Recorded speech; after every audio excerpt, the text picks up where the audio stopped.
Okay, here we go. Welcome everyone. It's Tuesday, Attention Training Tuesdays. So I thought today we would explore a little bit of the neuroplasticity of attention or of attention training, actually, right? So the whole idea here being this self-directed form of neuroplasticity, meaning as we choose the types of neural activity that we're activating, as we intentionally choose that, over time and repetition, we strengthen those networks. So, neurons that fire together wire together, and that's a really overly simplistic way of talking about a pretty complex process of, synaptic growth and connections and myelination and all kinds of amazing things that happen. But nonetheless, we strengthen those parts of the brain that allow that specific function to happen. And that is the foundation of this self-directed process of neuroplasticity here. And when it comes to attention, I think oftentimes we don't think of attention as necessarily a skill, but it is undoubtedly, as we practice mindfulness, and today we'll do some specific attention training, that as we stimulate and activate those parts of our brain that allow us to focus in a certain way, again, with the phrase for that would be, attention. As we do that repeatedly, it gets easier and easier. And there's actually been some really interesting studies. I think I've mentioned this one once before. This is a map of London. So back in the days before, GPS and everyone having maps on their phones, in order to become a cab driver in London, you have to go through some pretty rigorous training. Because imagine, you're sitting in your cab and someone gets in and says, take me to 15 Gloucester Road. Like, you actually need to know where that is. So that's a pretty interesting opportunity to study what happens to the brain of those people that spend time doing this, as compared to, let's say, cab drivers in New York City, which is a grid, numbers, like it's much easier to make sense of this. So lo and behold, they, put a bunch of cab drivers into London cabbies into fMRIs, and they wanted to see which part of the brain changes and by how much. And this is the hippocampus. So this little blob spot here, that just means that there's oxygen rich and glucose rich blood that's rushing to that area as those neurons are being activated. And so this is sort of a before and after snapshot. And what they discovered is that in direct proportion to how long these people had been cab drivers, meaning how long they had been engaging this hippocampal area for spatial memory, there's a direct correlation between the length of time that they were doing it, the frequency, and what they would call the thickness of the cortical tissue there, meaning, again, more synaptic connections, more blood flow, more myelination, and so forth. So great example of, if you do something specific long enough, the structure and function of our brain actually changes. And anyway, thought that would be a good motivator for us today to say, let's practice this thing that we call attention. And just a disclaimer, like we do this all the time, same with our mindfulness practice. Our minds are going to wander, right? So the idea is to be able to focus on something that we choose to focus on. And then inevitably, sometimes it takes 2 seconds, sometimes 10, but at some point, the mind will time travel. That's totally normal. The goal here is to simply notice that and then flex that attention muscle and bring it back to where we want it to be. And let's just do that for a few minutes and see how that goes. So as usual, let's start with our eyes closed.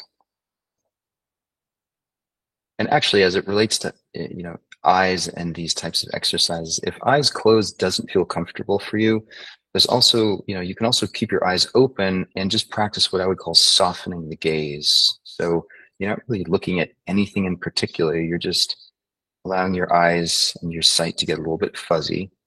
And it's both a literal letting your, softening the gaze, and then it's also a nice metaphorical way of thinking about this process. So just softening our gaze and our stance.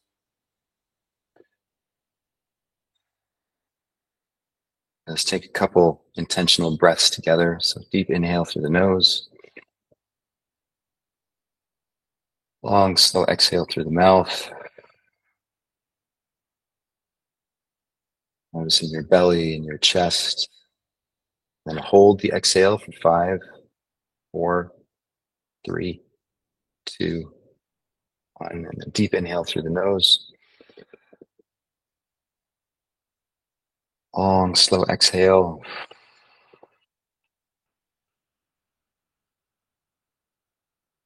Again, hold for 5, 4, 3, 2, 1. And then just relax, letting the body breathe at its own rate.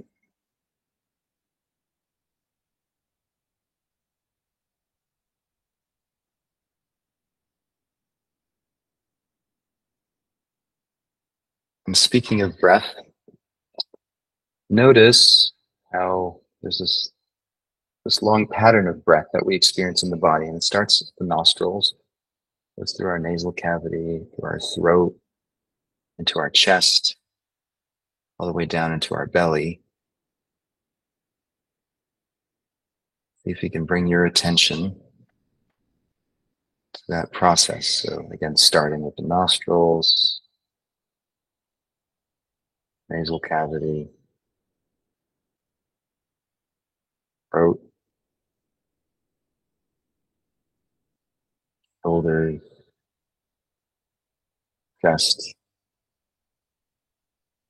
and belly. And then just pick one of those areas. Don't overthink this.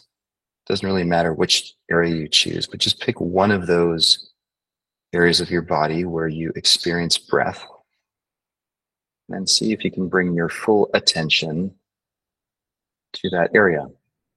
So in my case, I'm choosing my throat.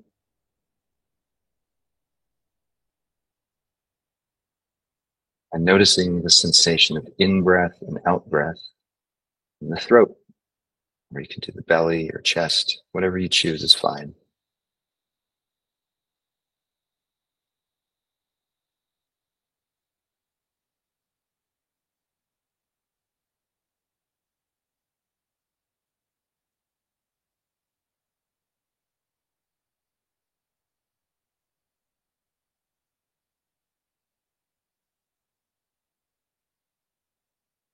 If your mind has wandered away from the area that you chose, again, totally fine. Just gently return your attention.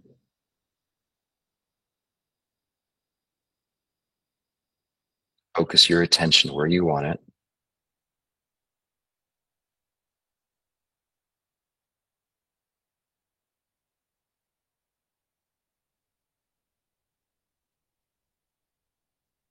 One way to focus your attention is to get really curious, really feel into that part of your body and open up to the full range of sensations as breath passes through and impacts that part of the body. Just notice what happens.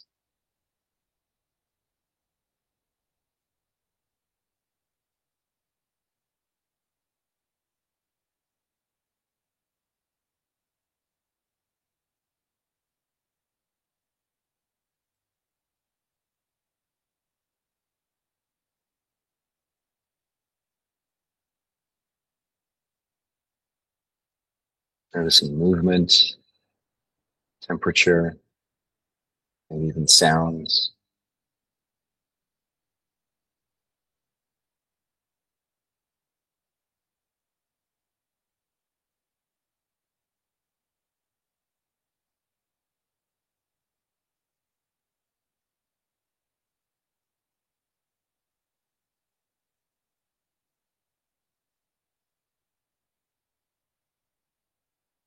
Now we're going to intentionally choose to shift the locus of our attention to another body part that's impacted or involved in breath. So in my case, I'm going to choose my nostrils. Again, choose whichever body part you want. Same thing here. See if you can move your attention from this prior body part and now focus on this new area with the same curiosity, the same intensity and focus.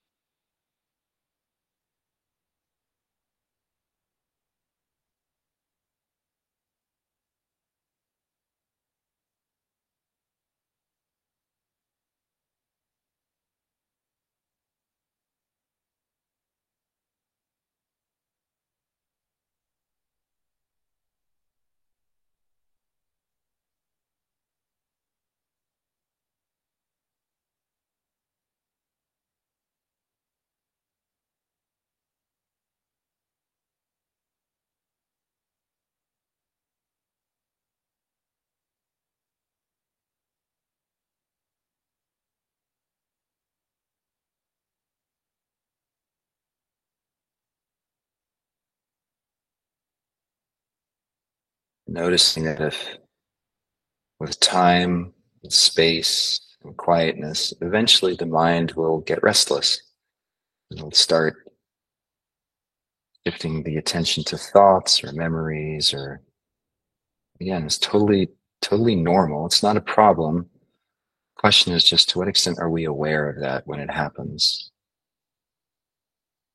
Again, just choosing to bring your attention back and focusing where you'd like your attention to be.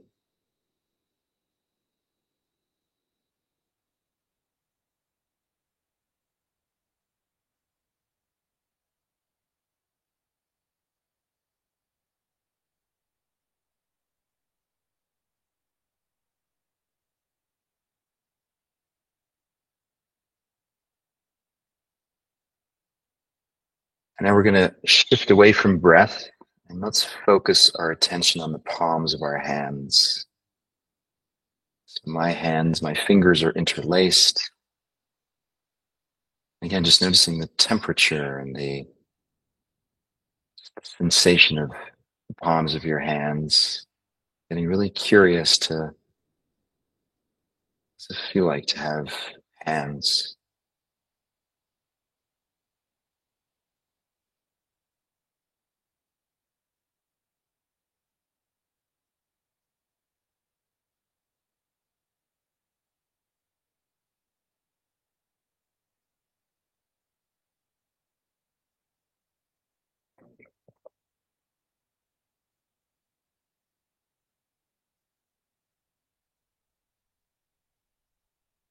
Now also becoming aware of the fact that as you focus on your hands, awareness of breath, those two parts of our body that we were focusing on earlier, is really receded or faded completely into the background. So it's almost like attention, or this form of attention, is like this hyper-focused flashlight beam that we are directing. Now we're focusing on hands at the exclusion of something else.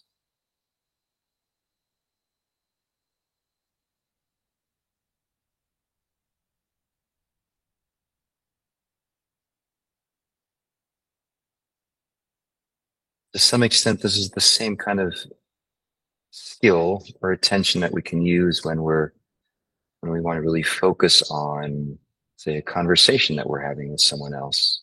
We might be in a noisy place, but we're really focusing on what they're saying and how they're feeling and what they're expressing. Or we're working on a project. This ability to harness attention at will and focus it on an object of our choosing is a really important skill. And the good news is we can practice it just like we are right now.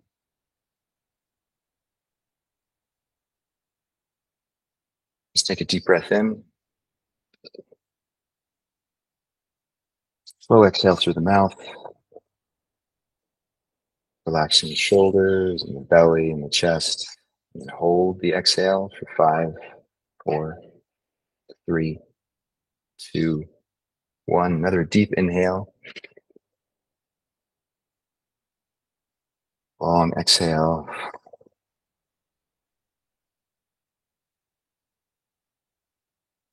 You can hold for 5, 4, 3, 2, 1. Go ahead and open your eyes and come on back. One last thing to say about attention. Truth is, our mind and our brain is paying attention in so many different ways on so many different things all the time. The question is, can we harness that ability at will? And that's what we're trying to practice here. Because when we want to be able to focus our attention on something positive that's happening, and sometimes when we're feeling really anxious and really depressed, our ability to focus that attention on something other than those ruminating, distressful thoughts. Again, it's a kind of freedom and sense of agency that's, I think, really vital to cultivate. So that was the intention for today. Hope that was helpful, and hope to see you tomorrow at noon, same time, same place. Oh, Take care, everyone. Ollie, Yeah. Tonight the meeting with Brenda and the support group? Yes, thank you so much for asking, Chris. Yes, tonight at 6:30, Brenda has the community integration group. Everyone is welcome. So let me know if you need you can find the link on the website, citclinics.com. There's a link in the resources section if you don't know how to get there, but everyone's welcome. So thanks, Chris. Appreciate you bringing that up. You bet. Take care, everyone. I'll stick around for a few more.